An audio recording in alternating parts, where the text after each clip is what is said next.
Pusin mo muna yung legislator and then you wait until you are recognized by the chair, okay? Yes, sir. Thank you. Thanks, sir. Please proceed. You said that you did not say that I am a traitor, but it is in the social media. Did you take an effort to clarify that so that you could not mislead people because they might believe that you have said that? It is only now that you are disowning this statement. Mr. Chair. Mr. Chair. Yes, sir. To the Honorable Marcoleta, sir. Let's put it on record. I did not use the word traitor in describing your statement that the West Philippine Sea ay kathang-isip lamang po. Let me read my post on X. I stand by the statement of President Bongbong Marcos when he said ang West Philippine Sea ay hindi kathang-isip natin lamang. Ito ay atin, ito ay mananatiling atin hanggang nag-aalab ang diwa ng ating minamahal na bansang Pilipinas.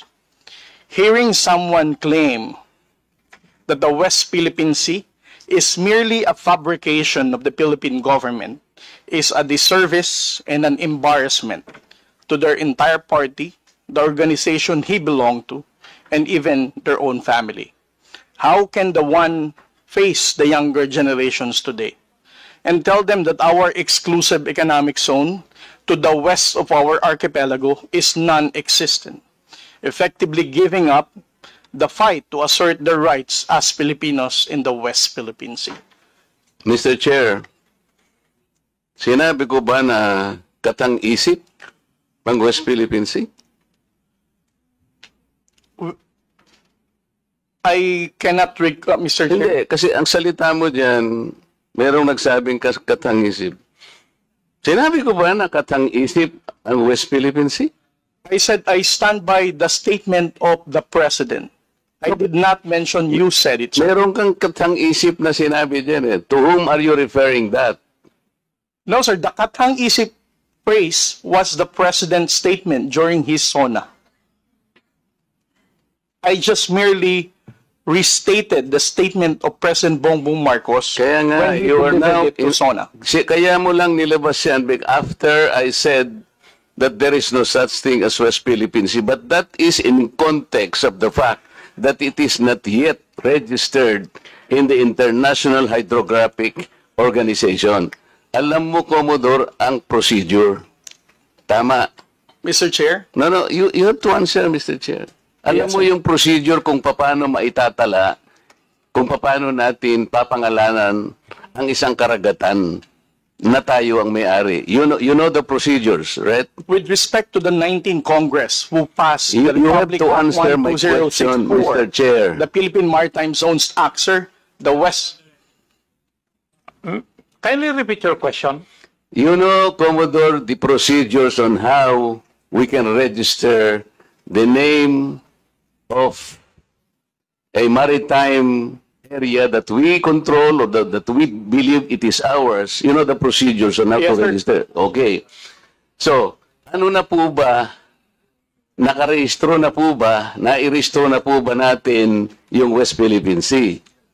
Sir, with regard to your question, there must be a legislation and then submit it to the international. Oo nga, meron na po Hydrographic tayong Organization. legislation. Yes, As a sir. matter of fact, nagagawa na po yung Congress. Kailangan po talaga yon. Yes, sir. Nagpasimula tayo sa administrative order pero kulang yon. Kaya nga po ang Congress gumawa para tulungan po kayo. Okay, sa ngayon po, sa tagal na po ng proseso, yun po yung dapat ninyong palaging gagawin. Kailangan lahat ng lakas natin gamitin, maparehistro po natin. Pero ngayon, hindi pa nakarehistro. Tama po. Again, sir, answer your question. It Please. steps by Commodore, step. sandali. Yes, sir. Please answer the question Yes, directly. The question calls for a yes or no. No, sir. If it's in IHO, yes, through legislation. Sinasabi ko yung IHO because this is the only world body that officially names a particular area of the sea. Kaya sa konteksto po ng pinag-uusapan natin, kaya ko lang nasabi, Sapagkat hindi pa po nakatala, we need the international community to recognize a part of our own. Yun lang po ang punto doon, Mr. Commodore. So kung hindi pa po nakatala, tama po ako, hindi ba? No, sir. You are inconsistent. No, sir. I did not say that you're correct. I will not agree that you are correct. West Philippine Sea is our exclusive economic zone. Eh, Mr. Chair, wala tayong dispute that. Sinasabi ko na nga sa iyo, yung sinasabi nating West Philippine Sea is our own exclusive economic zone. This is ours. You and I should fight for it until the last drop of our blood. Ang sinasabi natin dito, kagaya ng nire-request ng CICC, let us educate our people sapagkat ang alam ng mga tao, lahat tayo, ang alam natin, nakarehistro na. Ang sinasabi ko, hindi pa po nakarehistro. Ikaw ba pwede kang mag-enroll sa isang eskwela nang hindi ka nag-register, nang hindi ka nag-enroll? You answer my question. Of course, sir, there is a legislation. Kaya hindi pa nakarehistro, Mr. Chair. This is the only point. Let us not create a mountain out of molehill. Bigla mong sasabihin, in response to what I said, tathang isip o blah blah blah, at lumabas sa traitor. Hindi ka man lang gumawa ng effort, for example, na I did not say that. Ngayon mo lang sinasabi. But you know, people are bashing me. I am pro-China. When is the last time or the first time that I am pro-China?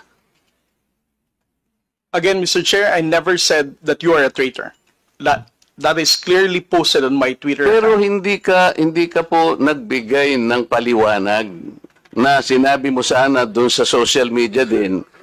Bakit nyo ina-ascribe sa akin na sinabi ko na traitor si Kong Marcoleta? I did not say that. It is only now that you are explaining na wala kang sinabi. But kumalat na sa social media, kaya nga tayo nandito. These are the excesses and the abusiveness of social media, Mr. Chair. Nangyari na. Kahit na ilang libong mag-explain ka dito, yung tao narinig na nila na ikaw ang nagsabi because meron ka pang litrato dun eh. Mr. Chair, nobody has ever asked me whether you are a traitor. This was only the first time that I was asked whether you are a traitor or not. You are not even aware na sa social media sumabog yun. Nandun yung litrato mo and the claim that I am a traitor. Ngayon ka lang nagpapaliwanag na I am not a traitor. Pero nangyari na yon.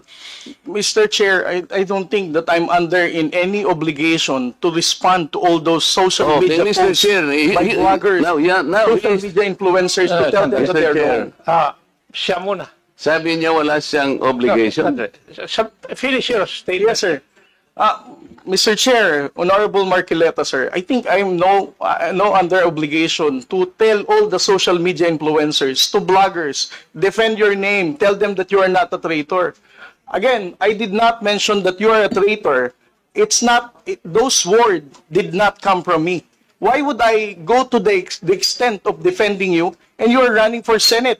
I might as well be interpreted as supporting somebody for public office. Mr. Chair, clarifying something that is wrong is Have not the floor, political. please.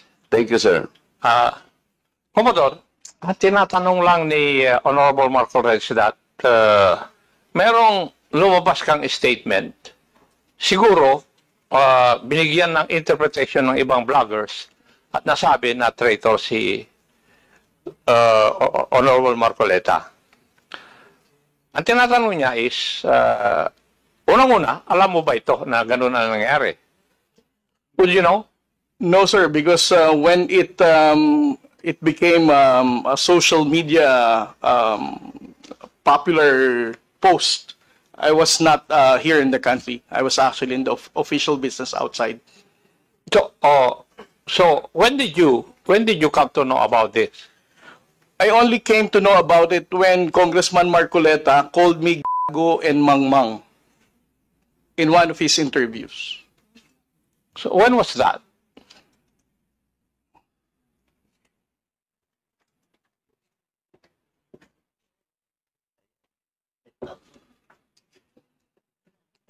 during his interview last February 10, huwag tayong at magpaka-ignorante katulad ng Commodore na yan. So, at that point in time, ang tinatanong kanina ni Honorable Marcoleta na merong misinterpretation doon sa iyong statement sa social media. Yes, sir. And you did not bother na i-correct man lang yun. Yun ang dinadrive ni Honorable Marcoleta kanina pa. Yes, sir. So, please answer that question. You did not do anything. I did not do anything, sir. Okay. Why? Why did you not do anything? It's because, sir, if I'm going to keep on defending to any, because one, No. Yeah. You are not supposed Yes. to defend me. Yes, sir. Because if as I it said, is true, Mr. Chair, that he did not call me traitor, but it continues to be there and to be consumed by the public through the social media. I think it is his responsibility to deny it if it did not come from him. That is all I was asking. And I think this is not too big for him to do. Yun lamang eh. Yeah, but he admitted that he did not do anything. Yun na nga. That's why I'm asking why is it not important to you to correct something that did not originate from you? it's because, Mr. Chair, the only time I learned about that was when I heard about your interview calling me and mangmang. Why would I even defend you if you're calling me as a commissioned officer of the Philippine Coast Guard, being a spokesperson, calling me mangmang, not knowing what I'm saying? But actually, if you will read that context, How would I even the defend act you? of doing it Sandali, is the sandali. one that is Muna di ba? Yung ganon, not necessarily the person eh. Eh sabi ko nga sa'yo, kung kinurek mo man lamang yun, because it continue to be there in the social media, Mr. Chair, yun ang nakakasama sapagkat people, no, hindi ko naman sinabi talaga yun. Mamamatay siya because it came from you. Pero pag hindi mo sinabi at you continue to be silent, akala ng tao, sinabi mo. So that is the problem, Mr. Chair. And I think we are hearing this in order to correct the misconception and misinformation because it continues to spread.